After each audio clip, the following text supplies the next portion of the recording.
What do you think is the difference between, for healing or creative purposes, writing about grief versus talking about it? Well, I think when you talk about it, I think it can be very helpful, obviously. But I sort of feel that there's a lot of trauma bound up in grief. And I feel that with a lot of sort of talk therapy or talking about it, it's very difficult to access trauma through words. And we know that through sort of Gabor Mate's work, we know that through Peter Levine's work, especially in scenarios where there's been early trauma. Now that person is gone, and now what, you're sort of like at a loose end and whatever. I think there's a large aspect of grief that is nonverbal, that we can never really find words to really express it. We can only actually experience, we can only experience and release the experience of it. There's a very ineffable quality in a lot of cases, I feel, to grief. And so Mm. I think the talk therapy can be very useful, especially in terms of feeling like there's another person there and you've got some support, Mhm. which is vital, obviously. I feel that the writing is not an instead or an or. They're not either or. I do feel both of these things can coexist. The writing we can do in a very slow, safe space. We can go into our corner, wherever our meditation cushion is, wherever we feel safe in our home, and we can allocate periods of time. I'm just going to sit with this.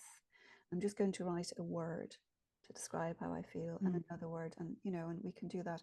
You're not trying to write in sentences. Again, we're trying to, when we're writing, to stay out of the head.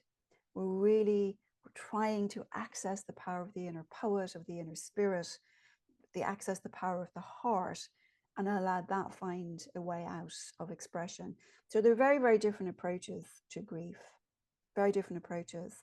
And I've taught this, as I mentioned to you before, I've taught this course before where it's been this huge arc for people where they sort of started off thinking one thing, just sort of went for the ride out of the head. Once you get out of your head, that's where the transformation happens. And that's really what I try to, with the writing programs, get people out of their head so they're expressing from their heart in these very, easy, abstract sort of ways that are completely non-judgment, just filled with compassion and empathy. And then over time, these words start to connect, but they have arisen from the spirit within, or they have risen from the heart. And so that when they eventually do start to, like little children's words, they do start to form cohesive thoughts. It's very, very, very powerful because it has come from a place of non-judgment. It's come from a place of non-ego, non-intellect.